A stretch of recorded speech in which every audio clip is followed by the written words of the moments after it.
Hey guys, VaulSC here. I hope that you are doing well. Today I'm going to be talking about the lieutenant role that decides deployment and turn order at the start of every infiNity game. It's a really important dice roll, a really important set of decisions, and there's a lot of theory and thinking behind it. This video really is for people who have already played enough infiNity that they're probably ready to start playing in some tournaments and ITS games. This video is also for people who have been playing infiNity for a really long time but still end up sort of middle of the pack or lower half in tournament results, and there is stuff holding you back and you're still not really sure if you're making these decisions correctly. This video is probably not so much for people who have really mastered the game and win a lot and know a lot about this. For those people, I really don't need a lot of comments sort of saying, oh, well, let's see, you know, you're correct in general, but for this specific corner case scenario, you don't do it this way. No, this is more for an intermediate kind of thing, but look, really important, and let's take the time to go through the theory. Because, to be honest, even though it seems like a really simple sort of thing, I see so many people that struggle with this sort of stuff. Often when I'm in an ITS event and I'm up against a weaker player or an experienced player who still hasn't really got their head around infiNity strategy very well, I see some mistakes from people on this Lieutenant Initiative role thing that makes me feel like I've already won the game before we even deploy any models, just because, given the context and given the circumstances, the decision that they chose was just really that bad. And for a lot of people, it may seem like it's not that important a decision, but the way I look at it, even though there's only a couple of decision points per player, it's really like, a situation where you're at a pretty critical moment in your life and you're wondering whether to continue studying at university or go overseas or, whatever you're going to be doing. It's something which impacts a long stretch of time after that. And obviously, one game of infiNity is nothing compared to big life decisions like that. But my point is that, once you've made that decision, it's made in the next couple of hours. infiNity has a tempo, it has a rhythm. There's the whole turn order on the side of the table that your army's on, which really impacts the entire rest of the game, and sometimes impacts it way more than it ought to. I think that hopefully in the next edition that the initiative role isn't as impactful. I certainly think it really is. But yeah, we'll take the time to talk through it, and I've got a lot to say about this. This is not the first time I've talked about it on my channel. My memory's sort of been jogged by a thread recently from people sort of really arguing about the theory behind it. But let's just talk about it, guys. This is a theory video. Get out of it what you can, and obviously leave me a comment. So I'm going to show you guys now a beautiful Microsoft Paint flowchart. As always, I like to treat you guys with, 2020 first class, first world slideshow presentations. MS Paint. So, in your head, when the initiative roll is made for Lieutenant, you probably have a flowchart like this. And all of us who have played a few games of infiNity have started to form something like this in our minds. And this is roughly what my version of the flowchart looks like. And the point of showing you guys this is to start to structure our conversation really and sort of map things out. So let's have a look at it. When you make the Lieutenant Initiative roll, obviously you work out the willpower of your Lieutenant, you each roll a dice, and either you're going to win or lose.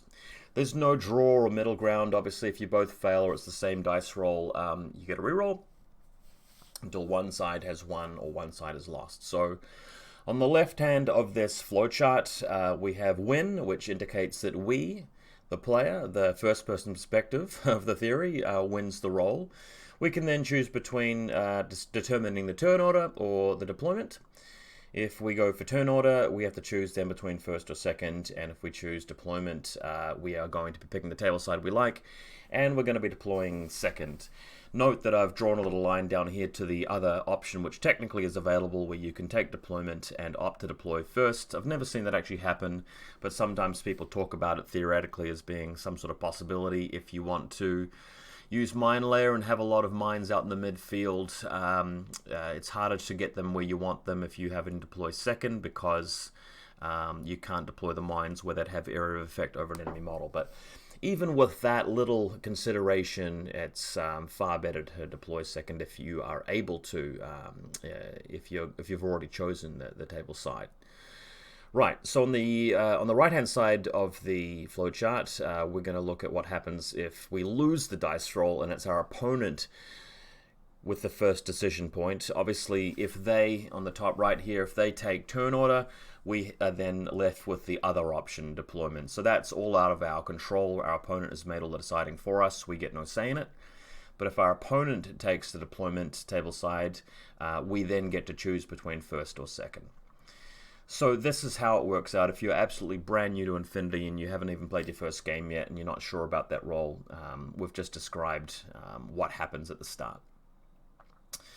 Now, going back through it again, let's say we win the roll. Let's say we choose turn order. I've also written a few notes here about why some people opt to make that decision. Just so you know, if you're absolutely fresh and you're not really sure, why people are doing this, let me give you some ideas.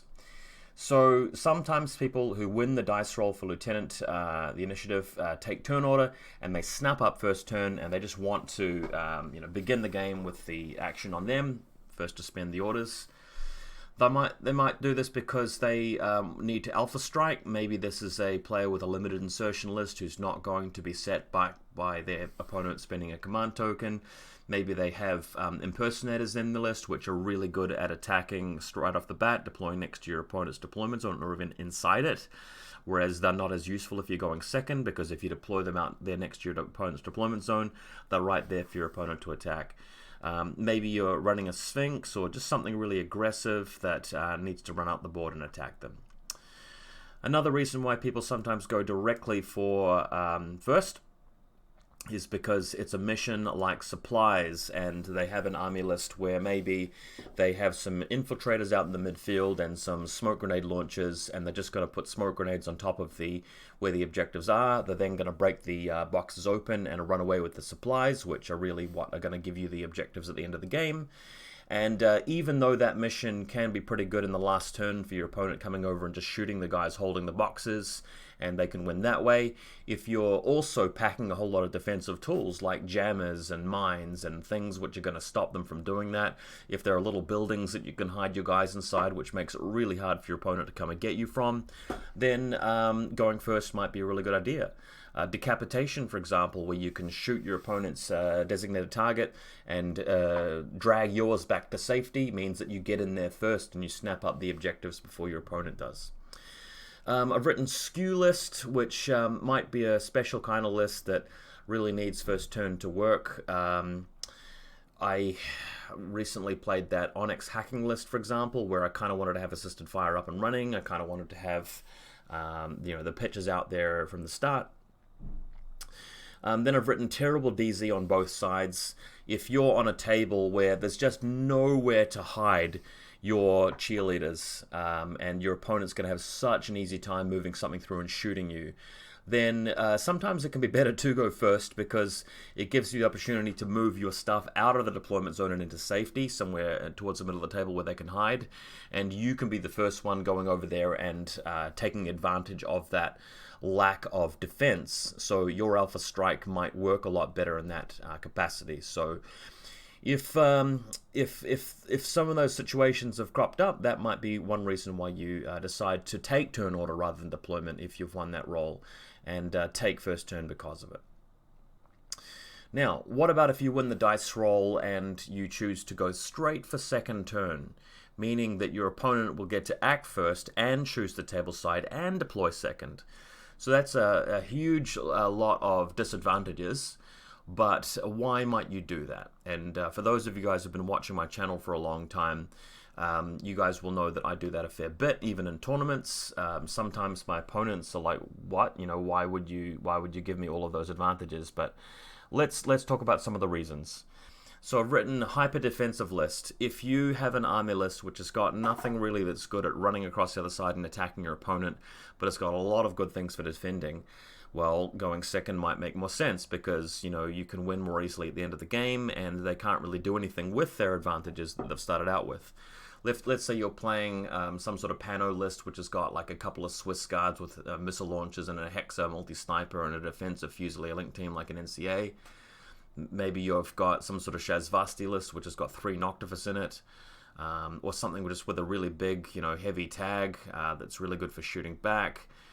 Maybe lots of jammers and a Hakislam list that is not really relying so much on Daylamis and impersonators, but you've got all the guys in Matiwa there, plenty of mines, that kind of thing. Then, of course, I've written end of round / end of game scoring. If you're playing a mission like Quadrant Control or Safe Area or Acquisition or Power Pack, some of these missions, no matter how badly you're getting beaten up throughout the game, so long as you've got last turn, it doesn't really matter if your opponent outnumbers you 2-1 or has twice as much stuff left lying around compared to you. Quite often you can win the game just with a few models placed correctly. So the strategy really is just to defend right through to the end and have a much easier time of it. Mission like Armory, for example, it's a lot easier to have your opponent's models standing in the room where you can move up, shoot them with your active turn orders, and then move the models that you need into the room, sometimes under the cover of smoke or as markers, and just win the game that way. I've written down opponent not aggressive. You may feel that your opponent is playing a faction that really doesn't have a lot of aggressive kind of stuff. If I'm playing against a faction like Druze, for example, I'm not really imagining a lot of things that their faction can take, which can really come and flush me out of my deployment zone very easily. You might be playing against a human being that you've played before, that you know a lot about, who every time you play this particular person, they're not very good at attacking. They don't know how to attack. If you're confident that you're correct in that read, then going second might make a lot more sense. And my other comment here, table easy to defend on. Well, let's say you're playing a table that's a real, claustrophobic kind of table. There are towers everywhere, but also buildings. You can put a lot of stuff inside, and there's just ample places for you to hide your troops. Maybe you've got a jammer or two and just a few different things to stop when your opponent's, from your opponent coming over. Well, I mean, if the table's really going to be like that, and you're sure you're just not going to be able to inflict much damage in the first turn or the second turn or the third turn, like through the entire game, it's just going to be a pillow-fisted sort of avoidance kind of thing. Well, it's probably better to have a second turn because the scoring's likely to be easier. You get a bit more control over where you're moving your guys and how you're getting the points in a lot of cases. All right. Also, if you win the dice roll for the initiative with your lieutenant, sometimes you might not want to choose turn order but choose deployment. And this is a really popular option. A lot of players that I know, in fact, I think almost the majority of people I've encountered over the years playing in infiNity tend to gravitate towards this choice rather than determining turn order when they win. Part of it is because a lot of people out there are just not sure. People feel like they haven't studied the game enough, don't intuitively know well enough what to do, don't feel that confidence, and they feel like if I choose turn order, I might make a mistake. Whereas if I choose deployment, I know that I can pick the table side that I like, and I know that deploying second is always going to be better for me. So I'm going to at least take the small win here and grab that, and my opponent can decide turn order, and that way I'm at least not making a terrible error. And that's fine. And in fact, if you're brand new to infiNity and you just got no idea what to do, then I would probably agree with that assessment and probably agree that maybe choosing deployment when you win the lieutenant's role could be better. Because there's going to be a lot of stuff in the game that you don't understand or don't recognize. You're not sure whether your opponent's going to have a lot of heavy weapons or snipers or whatever it may be. And being able to deploy second will at least give the advantage of sort of seeing that and making less errors when you deploy. But in advanced play, in the long run, you need to be thinking of this option as just one of three choices. When you win the lieutenant role, it's either first turn, second turn, or deployment. And you can't really be automatically treating one of those as automatically better for the majority of the time. You do need to think about it some more, because missing out on the opportunity to determine turn order may have been a big deal. But let's talk about some of the other realistic reasons why you might just want to go deployment and choose to deploy second. I've written heavily lopsided table. So if one side of the table happens to have the awesome sniper tower and the buildings to hide guys in and really great spots to put impetuous troops behind walls, Really importantly, if it's a mission like unmasking or countermeasures, you have to be aware of the stuff a little bit further out on the table that's still on your side for the purposes of concealing HVTs. This is a big deal. So if you are on a table where it's way easier to set your HVTs in positions where it's going to be hard for your opponent to come at them for unmasking and countermeasures, then deployment's really going to matter, right?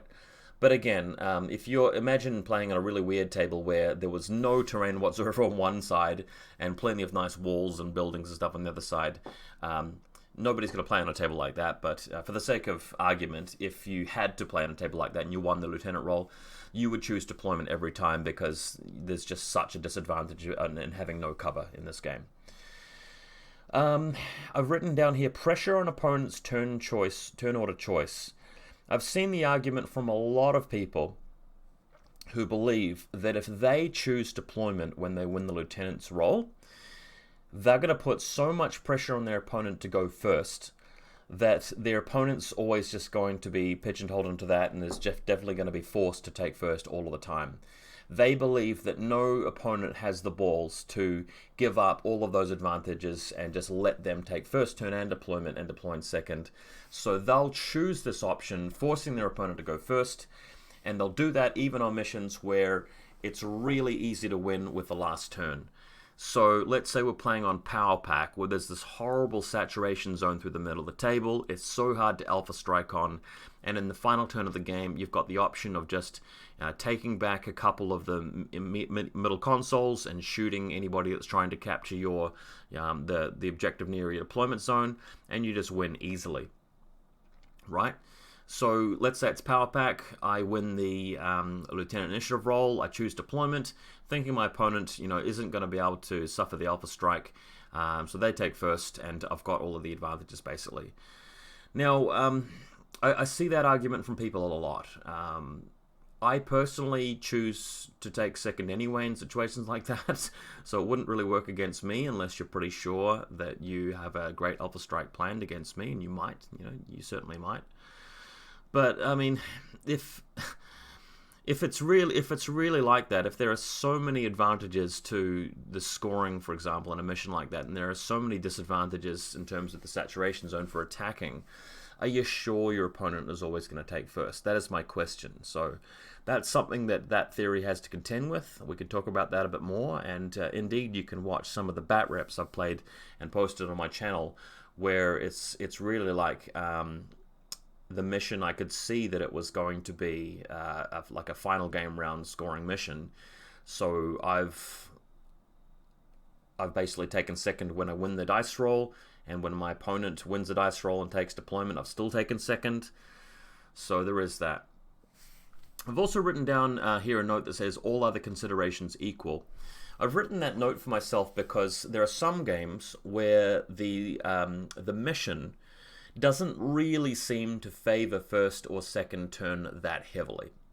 That's not so much the case in the current ITS pack, but you can definitely think of some missions where it's not too bad. Like, I felt that commands, what was it called again? Comm Center was okay for first or second turn, because going first means that you can get such a lead on the consoles captured that your opponent can't come back and grab them and shoot your guys away at the same time if you've done a good job of it. Whereas if you've got the final game round, you do still have that opportunity to try and go after them and just recapture the consoles that are available to you. So there are some missions like that. Frostbite, when it was around, I also thought there's a reasonable chance of it. If you're going first, you can eliminate your opponent's data tracker while keeping her alive sometime during the first 3 turns you've got. Whereas if you're going second, you can try and hide your data tracker and bring them out in the end game. That's also pretty cool. So you may be on a mission where you really feel that you could win regardless of a first or second turn, that order. And the table itself might be really sort of similar, and there's no advantage to alpha striking them and taking advantage of a clear deployment zone. It may be a matchup, it might be like vanilla Yuching versus vanilla Yuching, and you don't particularly feel like either player has a huge advantage in terms of attacking or defending.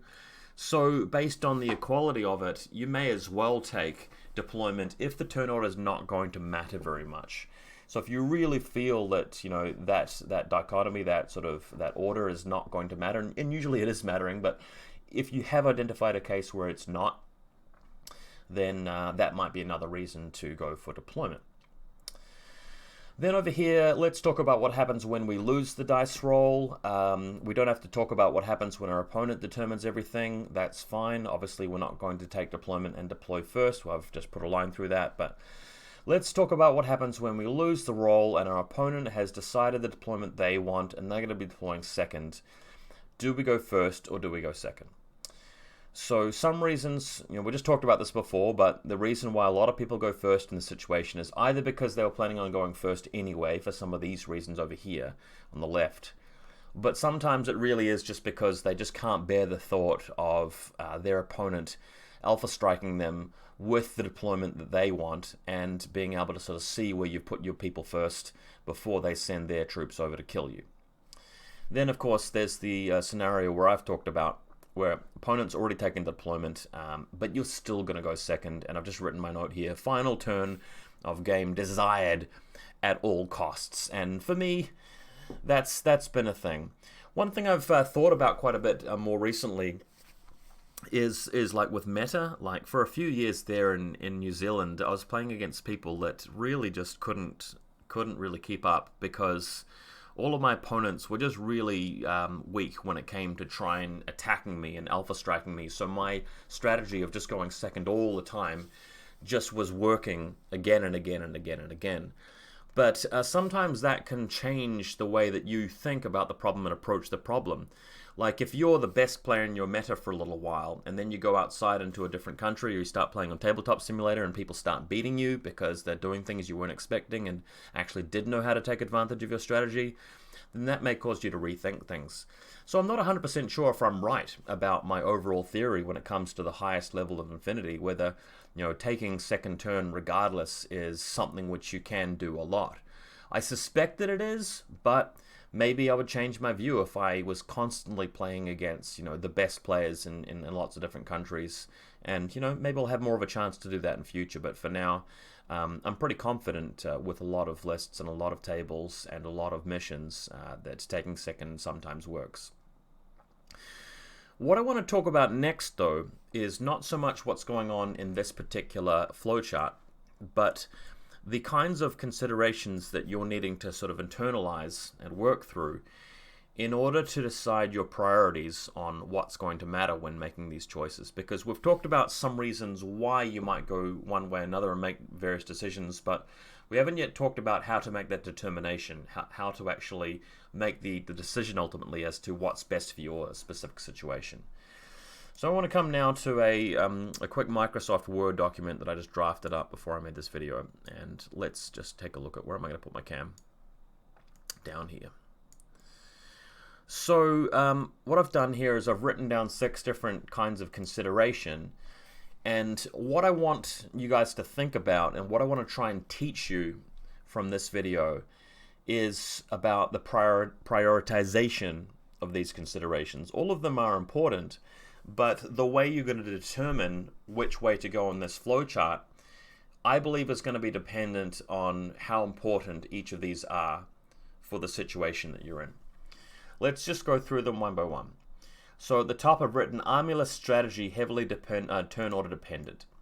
Okay?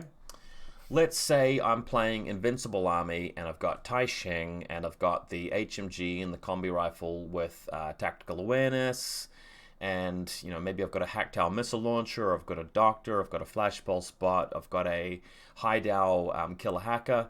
I mean, I've probably got a list which is capable of pumping 14 orders into that heavy infantry group.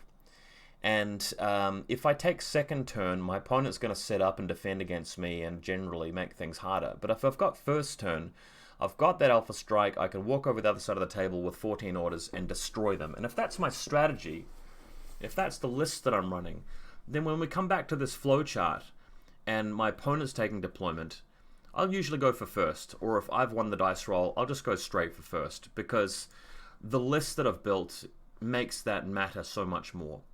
Another example, let's say I'm playing an avatar with a specular killer in it, and the mission's something like acquisition, which is pretty good for having, the last turn. But look what I'm running. I've got the avatar there. I want to use the specular to destroy their Rushi, and then dominate the game, and the avatar is going to be in the middle. In fact, I've already started to talk about this consideration down here more, but let me just talk about one other example then. You're playing vanilla Hakislam, and you have a Fide in your list. No, you've got Aljabel in your list, and you've got like 4 Daylamis in your list as well, and you've got 4 Gazimutiwa. Well, going first is pretty big there, because you get to maximize the usage of your impersonator, you get to maximize the usage of your Daylamis, and if you're worried that your opponent is going to score heavily in the final turn of the game, you should actually have some Gazimutiwa up there in the middle of the table to block them from getting to objectives more easily with your jammers. So if that's your strategy, it's going to be a lot more important to take first turn there. If you're playing Caledonia and you've got McMurrah and you've got that chick with superior infiltration whose name I can't remember right now, with the twin assault pistols, and you've got all of those Galwegians, taking first turn regardless of the mission might be pretty important there, because you've got some pieces which just really favor attacking and having the Alpha Strike, whereas on the defensive side of things, well, your infiltrator is not going to be very good when your opponent has the first turn. McMurrah, they're going to be prepared for him. They might even be able to come and find him and shoot him in their first turn. So if your army list is really skewed towards that, then this is going to be a pretty big consideration. But if you're playing like a Yuching list which is really nicely balanced, and you're fine with first turn or second turn, and it doesn't really matter about the turn order for what you're going to be doing, then what I'm trying to communicate to you guys here with this video is that your prioritization of that consideration will drop. So you'll put the army list strategy down here, and you'll consider these other things when working out whether to take deployment first turn or second turn. So then let's have a look at this one. Mission heavily favors turn order. So if you're playing a mission like supplies or decapitation, something like that, where it's pretty good to have first turn, if you are of the belief that first turn is likely to net you the win, and you get the choice to either decide turn order or whatever it may be, then that's going to be a really important consideration. Let's say you're playing supplies, and you're really confident that you're going to be able to grab a couple of the boxes really quickly first of all, but your opponent wins the dice roll, then you might just go straight for first turn, for example. So that can be a consideration, but it works the other way, just like we've been talking about. Coming back to this. So you're playing Power Pack, and you are of the belief that if you are not the player who's going to have the final turn of the game, then it's going to be so hard to win. Let's say you're playing a nice, balanced, Hakislam, or no, I'll say Nomads, a nice sort of well-rounded Nomads list, and you're not particularly good at attacking or defending, and you're not particularly worried about, what's happening with the table. Both deployment zones look good, and the mission's Power Pack. If you're given the chance to take second turn flat out, right from the get-go, yeah, that's probably what you should do if you don't think that your opponent is going to be able to Alpha Strike you that well, and a lot of opponents aren't going to be able to. So missions that are hugely favorable for that, this is going to be one of the top considerations. But like we did before with Army List strategy, we can actually deprioritize this if we don't feel that way about the mission. If you're playing a mission where you really feel that regardless of first or second turn, it's going to come down to other things. It's going to come down to the shooting. It's going to come down to the decisions during the game, and you feel like it's going to be decided before the final turn, or it's a mission where there are a lot of objective points up for grabs throughout the game. Maybe you're playing like countermeasures, and you're confident that it's just going to be a back and forth throughout the game, and the actual order, the rhythm of it, the tempo is not going to be what determines it. Maybe you're going to drop this one down. Then you have terrain heavily asymmetrical. Well, we talked about that before. If you're playing on a really nicely balanced table, we're going to drop this down to the bottom. But we're going to put it back to the top again if we're on a table where it's clearly going to matter, right? If you're running a big old list which has got like 17 models in it, and all but 2 of them have to be in your deployment zone, and the deployment's just got barely anything in it, and one side of the table's got plenty of really good places to deploy, or if it's really good for hiding HVTs and the mission's going to really affect that, you guys know what to do. It's about the prioritization of that. Then we've got opponent has well-known tactical tendencies.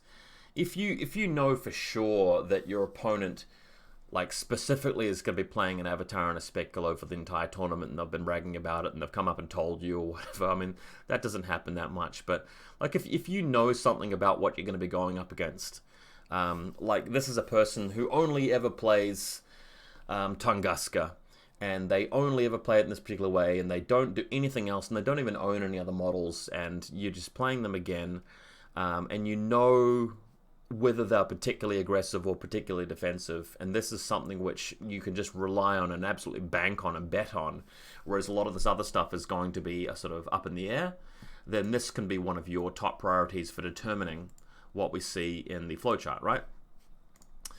And then, of course, if it's a brand new player you haven't ever played before, you'll drop that down to the bottom, and that won't be a big deal. And then we've got army list features limit insertion, or tactical awareness, or counterintelligence, strategos, etc.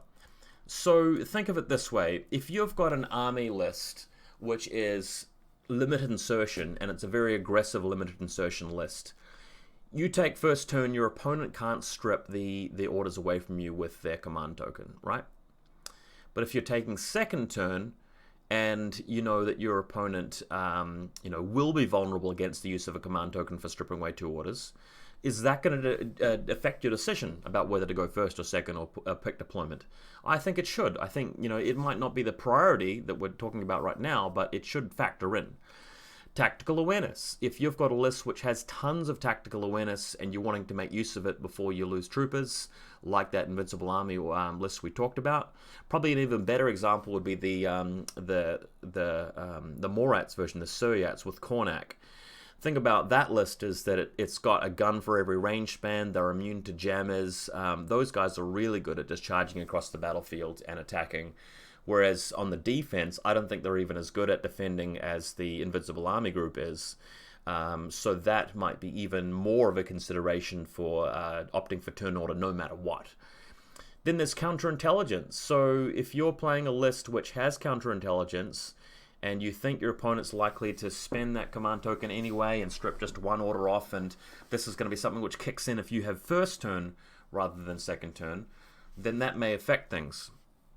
Also, strategos, this is a big one. If you're playing a list which has Sun Ce or Saladin or Avatar, Marut, that kind of thing, think about how much of an impact it makes when you have to choose turn order, meaning your opponent's going to have deployment, and you're going to have to deploy first, but you get to deploy 2 of your models after they do, and they can't hold anything in reserve.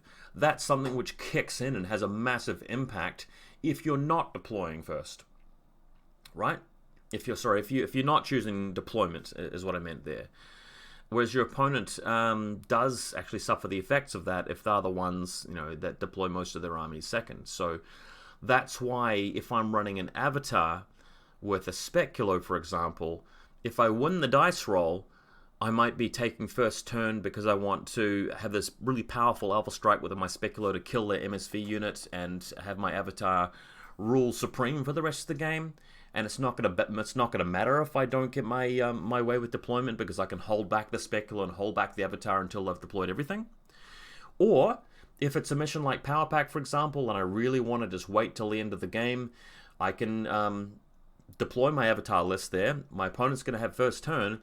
But importantly, I still get to deploy my Avatar after they've put their stuff down. So if they're putting down Aljabel and some Daylamis or what have you, the Avatar can still go in the part of your deployment zone where it's most likely to be defending against that kind of thing. Another thing I forgot to mention is, like with Dazes, especially since I've been doing that quite a lot, you're running a shrouded mine layer with Dazer. that is pretty big if you're going second, because you already have the Dazer out on the board, whereas something like a Malignos has to actually actively put the Dazer onto the board for it to take effect. Similarly with Onyx and assisted fire, if you have a Unidron with a plasma sniper which has to deploy somewhere and can't go prone, and if you're really going to have it watch the table, if you're not going first, your opponent's going to be able to shoot at it before it can have assisted fire on it. So you want to start to think about some of these and how much of that adds up for it to be a big factor. If not a lot of that's adding up, we're going to drop this down to the bottom where it's not going to be a priority. But if everything else is roughly equal and you've invested in a lot of this tech, and a lot of this tech really kind of only matters depending on the turn order and things like that, then surely that's going to influence your strategy in terms of what to pick here. Lastly, I've written down variables unknown, take deployment.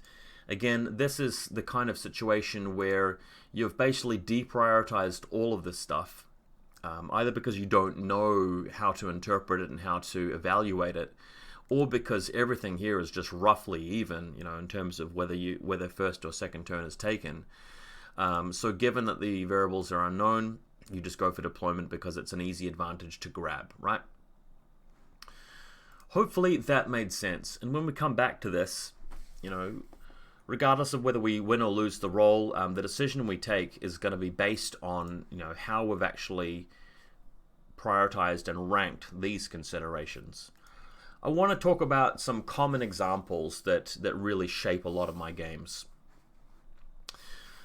Let's say I'm playing a faction like Vanilla Yuching and my opponent's playing Caledonia, and it's a mission like Acquisition, where I kind of do want to take second because it's a bit easier to move my stuff onto those spots. Let's say I win the initiative roll. If I take deployment, I'm still a bit worried my opponent might take second if they're an intelligent player, and Caledonia surely has some ways to defending from Yuching. I kind of want to go all out second turn because good for the mission. But a lot of the time I'll take first turn anyway, and that's just because I'm scared of what McMurray can do and what What's Her Face can do with the twin assault pistols landing next to my deployment zone. I think that Caledonia is a bit of a faction that can really lose the attrition game pretty badly in the long run if you stand fast and actually get a bit of momentum on them. They don't have a lot of stuff that can hide away, like in terms of drop troopers and hidden deployment, stuff like that. They're a bit weak in that side of the game. So if you've got some strong pieces and you can knock out McMurray and kill that grey rifle and neutralize, assault pistols lady. I'm going to remember her name as soon as I finish doing this take of this video. So that might be a reason for me to just go first right off the bat if it's that matchup and that kind of table. Another situation, let's say I'm running an avatar and I've got my Specular Killer and I've decided to run that list for Power Pack, and I look at the table and the table's relatively even, and I look at what my opponent's got and they're playing Vanilla Nomads, and I lose the roll, my opponent's taken deployment, and I then decide to go straight up for second turn. And part of the thinking there is that if I take a Specular Killer, normally I'd want to go after the thing that has MSV2, but it's likely to be something like an Intruder. And I'd have to discover the Intruder first before I attack it with my Speculo. They're likely to have Crazy Koalas and Jammers in their deployment zone. That plan might fall flat, and then in the final game round, my opponent just moves on and just grabs the objectives at the end. Whereas if I take second, I've got my avatar sitting there. I can defend pretty well with his really good defensive abilities. I've got the rest of my list ready to hang on. And it might turn into a game where in the final game round, even though I've got like 5 orders left, if the avatar's alive, I can move through, shoot the things in the middle of the table, take back one of the objectives in the middle. I might even be able to get the avatar over to the objective on their side of the table and capture it. So my plan overall is a bit easier to execute so long as I'm going second, and I'm going to do that even if I've lost the role. And also, the thing about nomads is they don't have any impersonators. They don't really have anything with superior infiltration apart from Brando Castro, who I feel I can deal with my avatar. Pretty good at discovering him. He's not going to eliminate me with a monofilament sword, for example. There are ways that I can defend that. So that's the sort of situation where I might go for that.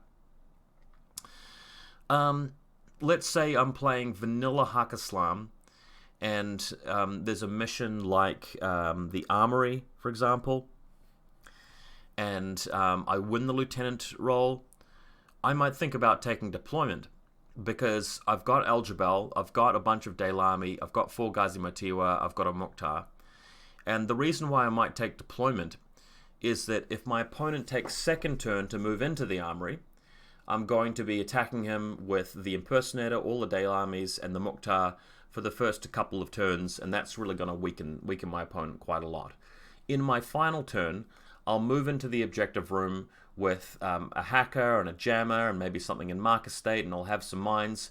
My opponent's order pool will hopefully be depleted by then, and I'll have so many useful things to stop him from moving into the middle of the room at all that I'm confident that I'll be able to just crush him if I'm in that sort of scenario.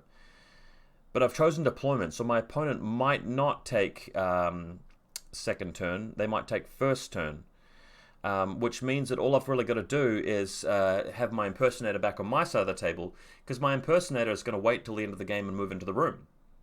The Daylamis are just going to be over their side of the table to slow them down, or on my side of the table to fire their Panzerfausts. I'm not going to take a lot of damage in the first turn because I've got a lot of Ghazi Matiwas with the jammers everywhere. And what I'm going to be doing is just carefully fighting my way through the first couple of game rounds, hopefully controlling the game a little bit with my Mukhtar. And then when my opponent has finally moved into the room in the last game round, through my jammers, if you can manage that, is I'm going to get the Ghazis going towards the objective room. I'm going to be throwing smoke grenades in there. I'm just going to be moving whatever I need to into the middle of the room. If the room's full of smoke grenades, Aljabal's going to have an easy time attacking things in close combat. And we have a game plan there. You know, we have a way of winning. So because of my kind of army list, I can get away with winning from the position of first or second turn. So I'm going to choose deployment since I'm fine with that either way.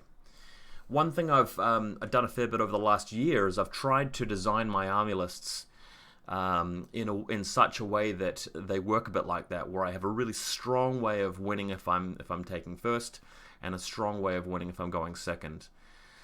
Another thing I've started to think about a bit more recently too is that if you're up against an opponent that you feel like you're the better player and you really want to win the ITS event, sometimes to get a big win, like a major win, sometimes you have to take first and actually really just steamroll them and forget about the mission for a while. We could also talk about retreat a little bit in this mission, in this video, but I don't really feel like we should get too far into that. That's not really something I think we want to talk about too much, but it sometimes does crop up. Back to the idea though of having something which is really going to be good with either first or second turn. I like to include 1 or 2 things on my list which can attack them even if they're hiding, no matter what, like a really powerful drop trooper or something really fast. But I also like to have something in my army which is rock solid and good at defending, and some way of really slowing them down and just allowing me enough time to win with the final game round if I can. My first go at that kind of list was a couple of years back when I took Shishkin and like 3 Noctifers. So I had the idea of Shishkin really just bowling into them, and I had a Specular Killer as well if I was to go first, whereas if I was going second, the 3 Noctifers would hopefully come into play.